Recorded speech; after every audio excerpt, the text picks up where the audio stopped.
Hola amigos, hoy vamos a hacer un pastelillo en el microondas. Vamos a necesitar 2 cucharaditas de mantequilla, 2 cucharaditas de azúcar, 2 cucharaditas de harina, una yema de un huevo y vainilla. Vamos a poner en el microondas la mantequilla para que se quede así derretida. Después vamos a agregar el azúcar y vamos a revolverlo con la mantequilla, así como lo estamos viendo en el video. Después vamos a agregar las otras 2 cucharaditas de harina y se va a hacer como una pequeña pastita. Vamos a ponerle un chorrito de vainilla. Oye, a mí se me fue bastante, pero créanme que quedó súper rico. Después vamos a poner la yema del huevito y ahora sí vamos a mezclar todo súper bien hasta que se haga esta pues consistencia que estamos viendo en el video. Yo le puse estas chispitas porque era lo que tenía, pero tú le puedes poner lo que quieras. Si tienes chispitas de colores o a lo mejor si tienes chispitas de chocolate también puedes agregárselas a algunos bombones, ¿por qué no?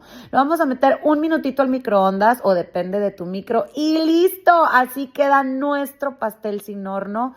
Me preguntas que si está rico, vamos a preguntarle a Baby Tori. ¡Ay, sí le gustó! Comparte y danos un like. ¡Eso! ¡Qué rico está! ¡Ay, no! Ya se me va a hacer adicción.